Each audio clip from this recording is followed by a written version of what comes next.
Hello అందరికీ welcome to my channel Sindhu Satya. ఈరోజు మీ అందరికీ తెలంగాణ స్పెషల్ మేక తలకాయ కూర ఎలా చేయాలో చూపిస్తా అండి. ఇది చాలా టేస్టీగా గ్రేవీతో వేడి వేడి అన్నంలో తింటే చాలా అద్భుతంగా ఉంటుందండి. ప్రాసెస్లోకి వెళ్దాం.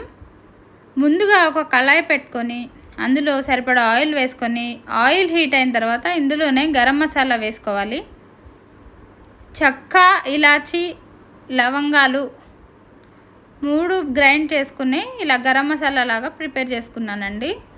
ఇందులోనే 2 మీడియం సైజ్ ఆనియన్స్ని ఇలా చిన్నగా కట్ చేసుకొని ఆయిల్లో మంచిగా ఫ్రై అవ్వనివ్వాలి. ఆనియన్స్ పచ్చివాసన పోయే వరకు ఆయిల్లో ఫ్రై చేసుకోవాలండి. ఆనియన్స్ చక్కగా ఇలా వేగిన తర్వాత ఇందులోనే సరిపడా పసుపు వేసుకొని పసుపుని కూడా ఆయిల్లో వేగే వరకు కలుపుకుంటూ ఉండాలండి. ఇలా పసుపు కూడా చక్కగా వేగిన తర్వాత ఇందులోనే ఒక 2 స్పూన్ల వరకు అల్లం వెల్లుల్లి పేస్ట్ వేసుకోవాలండి.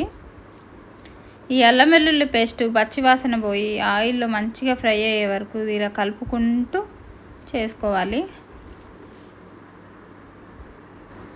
ఇలా అల్లం వెల్లుల్లి పేస్ట్ని మంచిగా చక్కగా వేయించుకోవాలి. తర్వాత ఇందులో ముందుగా నేను కుక్కర్లో హెడ్ ముక్కలు కట్ చేసుకున్న వాటిని కొద్దిగా వాటర్ పోసుకొని ఒక 10 నుండి 12 విజిల్స్తో వేసానండి, ఉడికించుకున్నాను. అది తీసుకొచ్చి ఇందులో వేయాలండి. వాటర్తో సహా వేసుకోవాలి. చూసారు కదా, నేను వాటర్తో సహా వేసుకున్నాను.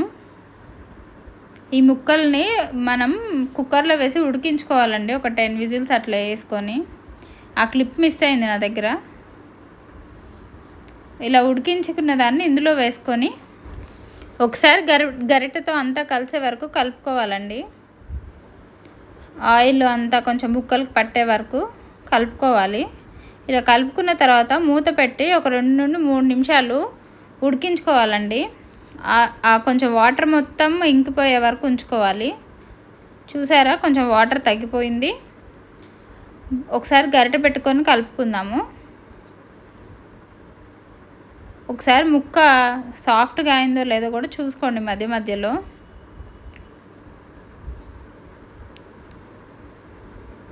మళ్ళీ ఒకసారి మూత పెట్టుకొని ఒక 2 నుండి 3 నిమిషాలు ఉంచుకుందాం.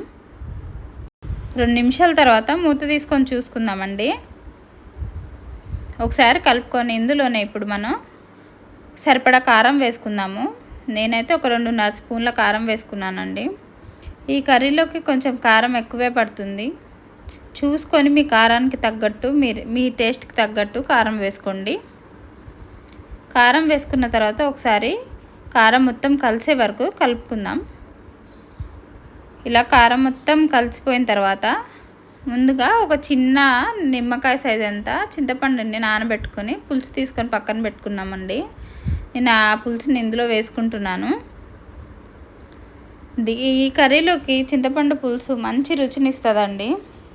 సో కాబట్టి కొంచెం మీరు మీ పులుపుకి తగ్గట్టు ఎక్కువ తక్కువ కాకుండా కరెక్ట్గా వేసుకోండి, చాలా టేస్ట్ వస్తుంది. ఇలా చింతపండు పులుసు వేసుకున్న తర్వాత ఒకసారి అంతా కలిసే వరకు కలుపుకుందాము. పులుసు మొత్తం ముక్కలకి బట్టి మొత్తం అంతా కలిసే వరకు కలుపుకుందాము. ఈ టైంలో మనం ఒకసారి ఉప్పు కారం చూసుకోవాలండి.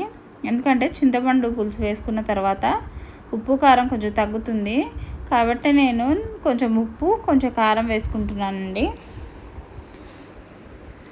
మీరు కూడా ఆ టైంలో ఉప్పు కారం చూసుకొని తక్కువైతే వేసుకోండి, సరిపోతే ఏం లేదు. ఇప్పుడు ఈ టైంలోనే నేను గరం మసాలా వేసుకుంటున్నానండి. గరం మసాలా వేసుకొని ఒకసారి కలుపుకుంటున్నాను.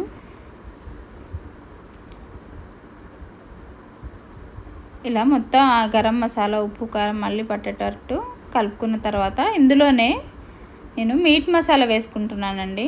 ఎంటీఆర్ వాళ్ళది మీట్ మసాలా వేసుకుంటే మంచి టేస్ట్ వస్తుందండి. మొత్తం కలుపుకున్న తర్వాత మూత పెట్టుకొని ఒక 2-3 నిమిషాలు మొత్తం దగ్గరికి అయ్యేలాగా ఉంచుకోవాలి. ఒకసారి మూత తీసుకొని చూసుకుందామండి. చూసారా, గుమ్మగుమ్మలాడుతుందండి. అవి ఇప్పటికే ఇల్లు మొత్తం ఆయిల్ సెపరేట్ అయ్యి కనిపిస్తుంది కదా.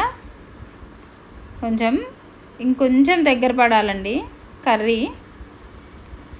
ఇలా కలుపుకున్న తర్వాత ఇందులోనే కొంచెం మనం ఫ్రెష్గా కట్ చేసుకొని తురుము పెట్టుకున్న కొత్తిమీర యాడ్ చేసుకుందాం. మంచి టేస్ట్ వస్తుందండి కొత్తిమీర యాడ్ చేసుకుంటే. ఒకసారి మూత పెట్టుకుందాం.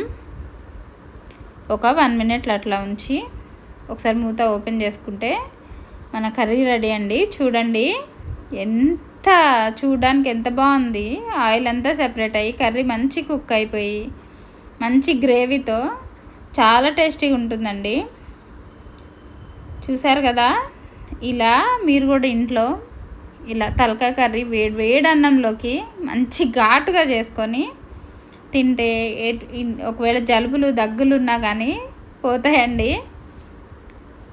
చూస్తున్నారుగా, చూడడానికే చాలా టేస్టీగా ఉంది కదా. దీన్ని ఇలా వేడి అన్నంలో వేసుకొని వేడిగా తింటూ ఉంటే చాలా టేస్టీగా ఉంటుందండి. చూసారు కదండి, నా వీడియోస్ మీకు నచ్చుతుంటే నేను ఎక్కువ షార్ట్సే పోస్ట్ చేస్తున్నా కదా, ఇక నుండి లాంగ్ వీడియోస్ కూడా పోస్ట్ చేస్తానండి. నా ఛానల్కి సబ్స్క్రైబ్ చేసుకోండి, నన్ను సపోర్ట్ చేయండి.